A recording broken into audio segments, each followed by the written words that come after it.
Ілля Чаўчавадзе, грузінскі нацыянальны публіцыст, аднойчы пісаў, што неабходнай умовай існавання нацыі ёсць яе мова. А Францішак Багушевіц заклікаў: «Не пакідайце ж мовы нашай беларускай, каб не ўмёрлі». У гэтым ключы прапаноўваю паглядзець на нашу беларускую справу з іншага ракурса. Для кагосьці гэтыя разважанні будуць нагодай да зменаў, а нават дадуць новы погляд на беларускасць, а для кагосьці, магчыма, папярэджаннем, мерай прэвентыўнай. Дык вось, здараюцца гісторыі, калі, справядліва дбаючы аб нашай нацыянальнай тоеснасці, можам дапускаць перабольшванні, а таксама ігнаравання іншых не менш важных аспектаў.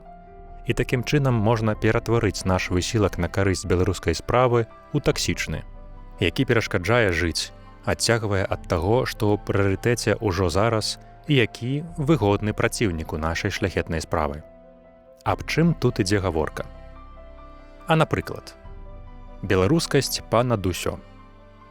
У той час, калі тармазімся аб спрэчкі палітычныя, гістарычныя і іншыя нештодзённыя, краіна патанае ў алкагалізме, хваробах сям'і разам з гвалтам і няздольнасцю пражыць у шлюбе, а ў моладзі ў той час частая апатыя жыццёвая, кампульсіўныя паводзіны на фоне няведання саміх сябе.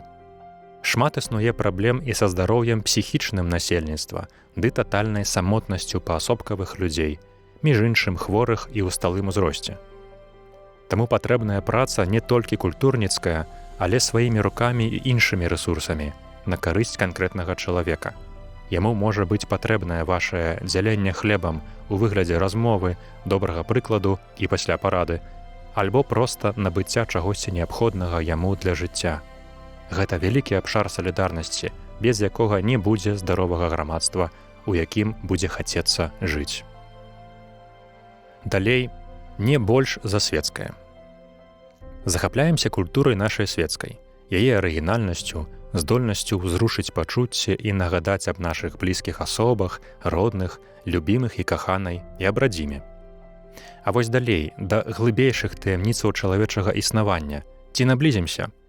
Наогул, які мэсэдж можна адчытваць з творчасці, што часам назіраем на выставах і падчас канцэртаў, асабліва сучаснай творчасці? Ці нясе натхненне да жыцця, альбо, наадварот, прымітыўныя рэфлексыі, безнадзейнасць ці нешта ўвогуле за мяжой псіхічнага здароўя.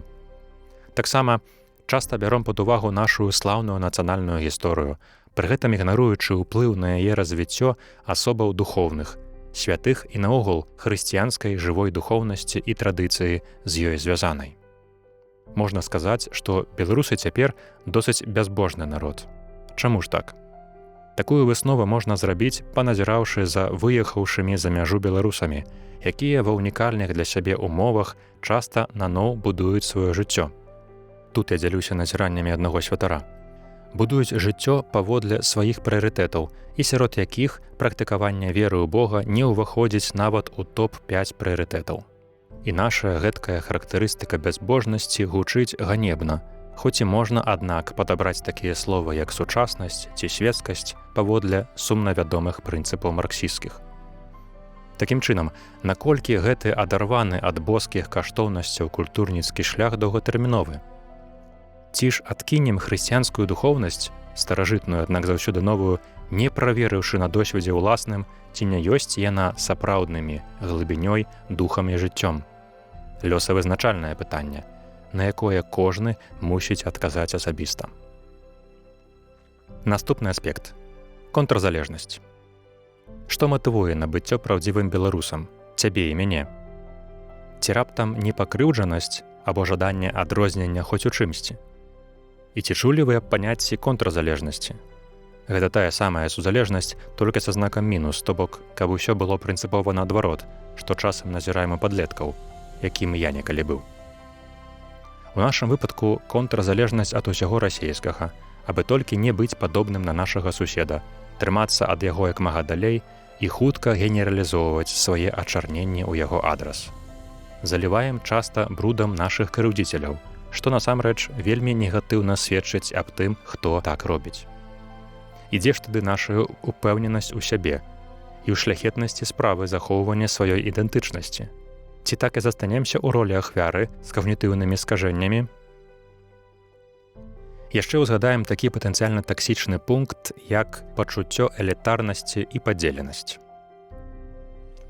Часам здараецца, што нам уласцівыя так званыя хваробы малых супольнасцяў.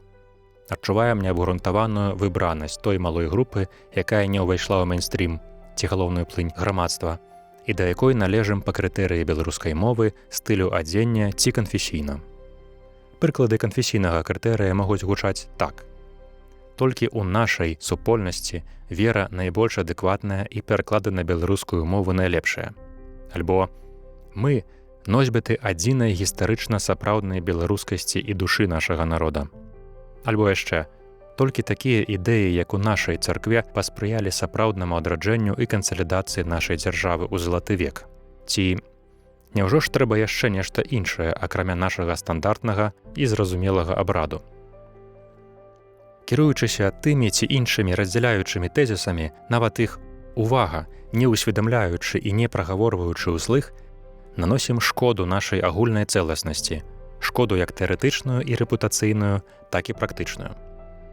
Палітычныя погляды і плыні, царкоўныя і канфесійныя погляды, моўныя наратывы, руская ці беларуская, Тарашкевіца ці лацінка, адзінства ж стратэгічна неабходнае. А менавіта адзінства ў тым, што найважнейшае, у другасным жа разнастайнасць, а ўва ўсім любоў, якая пачынаецца з павагі. Паразважаем далей. Традыцыі паганскія. Або назавем гэта беларускасцю любой цаной. Святкуем па-беларуску Хэллоуін, купалле і іншыя паганскія традыцыі. Фармуем вытанчаную лаянку. І цяпер пытанне. Ці ўсё, што старажытнае, ёсць добрае?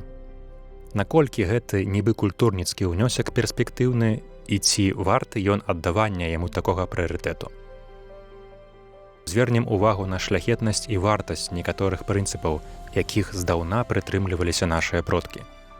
Прыклады некаторых з іх – працавітасць, павага да бацькоў, сям'я, сіла і адказнасць мужчыны і бацькі, а таксама чыстасць дашлюбная.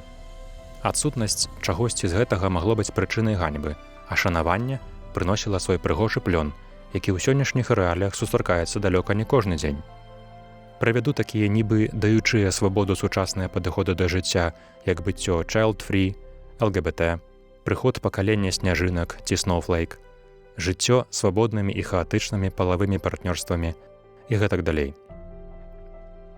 І апошняе. Чаканне і надзеі. Тармозіць надзея на будучыя часы, якія нібыта будуць лепшымі для нашай справы беларускай. Давяраем асобам, ад якіх шмат залежыць, але пра якіх пазней можна пачуць выкрытыя фальш і хлусню, а таксама зацягнутасць у карупцыйныя разбіральніцтвы. Пры гэтым часам занядбоўваем сваёй бліжэйшай, асабістай сферай уплыву ў прасторы і часе. А менавіта працай над сабой, сваім здароўем, фізічным і псіхічным, адносінамі з дарагімі людзьмі, творчасцю і экзістэнцыяльнымі пошукамі. Мы сапраўды маем у распаражэнні толькі бліжэйшы адрэзак часу, і абшар нашага рэальнага ўплыву невялічкі. І гэта не ёсць дрэнна. Гэты абшар уплыву мае для нас вырашальнае значэнне для лепшага пражывання свайго жыцця. Не ігнаруйма жа гэтых малых, вялікіх, штодзённых магчымасцяў. Падсумаванне.